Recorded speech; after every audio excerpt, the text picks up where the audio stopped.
In his work entitled Two Treatises of Government, the philosopher John Locke describes the following: men living according to reason, without a common superior on earth to judge between them, is properly the state of nature.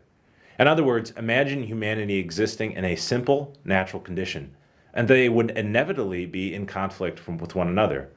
From our simplest beginnings to something as familiar as just kindergartners in the classroom, there always seems to be a competition for goods, resources, etc. In order to come forth from that conflict, we could also imagine that arrangements would have to be made to ensure no violence, that everyone would work together, that there would be a common rule of life. And from this we can say is born politics, and by it, humanity is freed from its state of nature. The rules which they live by and the common law accepted is not a limit to their freedom, but is the social contract by which humans allocate their freedom in exchange for peace and security. So think of it this way. Driving can be a dangerous endeavor.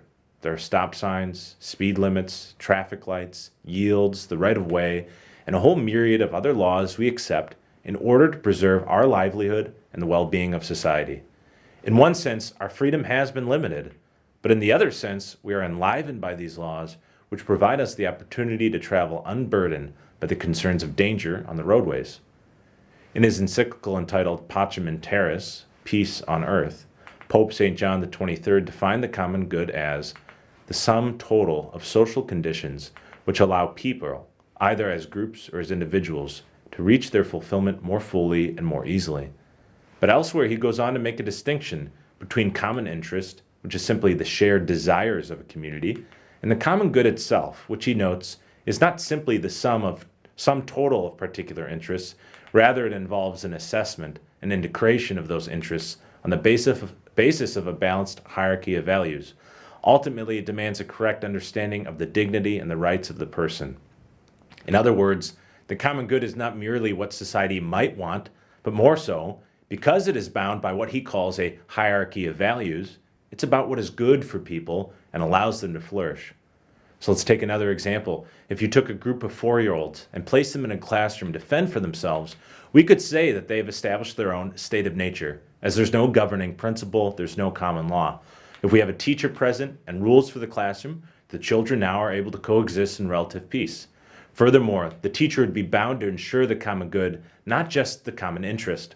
Just because the children might want to stand on the desks or always have recess, the teacher is nonetheless tasked with upholding what is authentically good for the children, not just what they might want. So what is this hierarchy of values?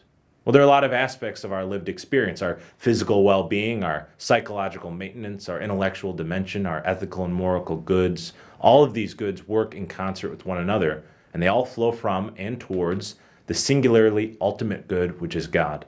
The ultimate fulfillment of a person can only be found in God. As such, the common good should endeavor to provide an environment in which the dignity and rights of every person is recognized and preserved, and nothing prohibits anyone from being able to love God and neighbor. So a true notion of the common good is relatively absent from politics today. In order to have that proper understanding of it, especially as conscientious voters, we have to recognize, as St. Augustine did in his work, The City of God, that the common good has value according to the common objects of love. The more common the love, the easier it is to be loved by the people. And because God is the most common object of love and is present in all things that are known to be good, God, therefore, is the foundation of any true conversation when we talk about preserving the common good. So in considering the common good in our election, it's important that we recognize the gospel mandate. God has missioned us to go into all the world and proclaim the good news to the whole of creation. Because we love God, we necessarily love our neighbor, and this love should compel us to help build a world devoted to the values of human dignity, respect, justice, and peace.